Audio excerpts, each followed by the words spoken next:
भावांनो, जय शिवराय. मी त्रिशूल पाटील. तुम्ही लोकांनी मला भरभरून प्रेम दिलं, महाराष्ट्राच्या घराघरापर्यंत पोहोचवलं. माझ्या प्रत्येक व्हिडिओच्या सर्व कमेंट्स मी वाचत असतो. भरभरून तुम्ही प्रेम देत असता. तुमचं जे माझ्यावर प्रेम आहे ना, ते प्रेम म्हणजे तो भरोसा सुद्धा आहे. आणि तुम्हाला हेही माहीत आहे की मी तुमच्यासोबत कधी बेईमान होऊ शकत नाही. समाजावर, शेतकऱ्यावर, कष्टकऱ्यावर कुठेही जरी अन्याय झाला तरी मी शांत बसू शकत नाही. मनोज दादांच्या विचाराच्या बाहेर जाऊन मी काम करू शकत नाही. तुम्हाला वाटेल की असं परक्यासारखं का बोलतोय मी, परंतु आज मी ज्याला घोडा लावणार आहे तो तुम्हाला चांगला माणूस वाटत असेल किंवा त्याची तुमच्या नजरेमध्ये एक चांगली इमेज असेल की समाजाचं काम करतो, चांगलं काम करतो वगैरे वगैरे. सगळी धूळ फेक आहे. अखंड हिंदुस्थानचा आराध्य दैवत छत्रपती शिवाजी महाराज आपल्यासाठी जीव की प्राण आहेत. आपल्या काळजाचा विषय आहे तो. आपल्या या श्रद्धेचा कुणीतरी गैरफायदा घेत असेल तर मग शांत बसून चालणार नाही. बाळ्या आवारा नावाच्या एका सुपारी बहादरानं अलीकडच्या काळामध्ये पुतळ्याच्या आडून आपापल्यात भांडणं लावून गावगाड्यातली सामाजिक वीण उस्कटवायचा डाव आखलेला आहे. तुम्ही म्हणाल तो पुतळे बसवताय, यात वाईट काय आहे? मला सांगा, आपल्या महाराजांचा पुतळा अर्ध्या रात्री चोरून बसवण्यात काय अर्थ आहे? अरे महाराजांचा पुतळा आहे तो. ढोल ताशाच्या गजरात, घोड्याच्या, उटाच्या, हत्तीच्या मिरवणुकीतून, घरातील स्त्रिया, वृद्ध, लहान बालक यांच्या जयघोषातून, महाराजांच्या घोषणांनी हसमंत दुमदुमून सोडणारा मोठा सोहळा, असा सोहळा साजरा करून पुतळा बसवला पाहिजे. अर्ध्या रात्री झाकून लपून खाली कसल्या पद्धतीची फाउंडेशन नाही, बेसमेंट नाही, विशेष म्हणजे त्याची प्राणप्रतिष्ठा करत असताना कुठल्याही प्रकारचा विधी नाही, काय नाही. अरे ह्या रयतेनं सुवर्ण सिंहासनावर बसवलं होतं महाराजांना. बरं, पुतळ्याला कसल्याही पद्धतीची फिनिशिंग नाही. महाराजांच्या चेहऱ्यावरचा हावभाव, त्यांची बॉडी लँग्वेज, त्यांनी बसलेल्या घोड्याचा कुठल्याही पद्धतीचा रुबाबदारपणा जाणवत नाही. आणि ते पुतळे निकृष्ट दर्जाचे फायबरचे बसवलेले आहे. आपली नितांत श्रद्धा आहे महाराजांवर. प्रत्येकाला असं वाटतं असाच अश्वारूढ पुतळा आपल्याही गावात असावा. आणि मग या भावनेतून ह्या हरांची संपर्क आला की तो आपल्याला त्या गावात जी काय वर्गणी जमा होईल ती जमा करायला सांगतो.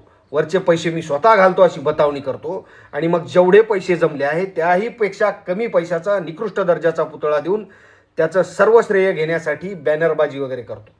ही त्याची मोडस ऑपरेंडी आहे. याच्यामध्ये भरपूर पैसे खाल्ले आहे शोधानं. मुळात याला हे सर्व करण्यासाठी एका राष्ट्रीय पक्षाची मदर फादर संघटना म्हणजेच हापचड्डी गँग ही फंडिंग करत आलेली आहे. आणि येत्या काळामध्ये निवडणुकीमध्ये याच पुतळ्याच्या आडून सरकारचा दंगली घडून आणण्याचा डाव आहे. चिखला गावात पुतळ्याच्या आडून मराठा वंजारी, भूम पारंड्यामध्ये पुतळ्याच्या आडून मराठा दलित, परवाच झालेला मराठा मुसलमान आणि आता अंजनगावमध्ये मराठा धनगर. हा योगायोग नाही आहे. मराठा, धनगर, दलित, मुस्लिम एक करण्यासाठी तिकडे संघर्ष योद्धा मनोजदादा जरांगे पाटील यांनी रक्ताचं पाणी केलेलं आहे. पायाला भिंगरी बांधून ही ताकद उभी करण्यासाठी ते रात्रंदिवस प्रयत्न करत आहेत.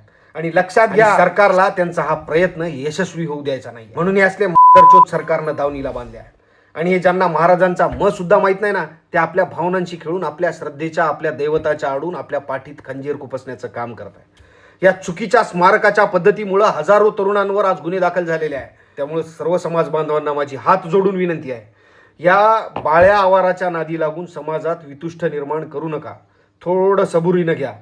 आपण सर्व जाती धर्माचे बांधव एकत्र येऊन मनोजदादांच्या मनातलं करून दाखवलं ना, तर मग आपल्यात असं चोरून लपून रात्री अर्ध्या रात्री अशी पुतळ्याची पळवापळव करण्याची गरजच येणार नाही. अखंड हिंदुस्थानच्या राजाचा पुतळा राजासारखाच थाटामाटात, जल्लोषात, उत्साहात, वाजत गाजत, मोठ्या जयघोषात आणि विशेष म्हणजे विधिवत प्राणप्रतिष्ठा करूनच. तोही कसा देखणा पाहिजे, पाहावा आणि पाहतच राहावा असं रोपडं असलेला पाहिजे.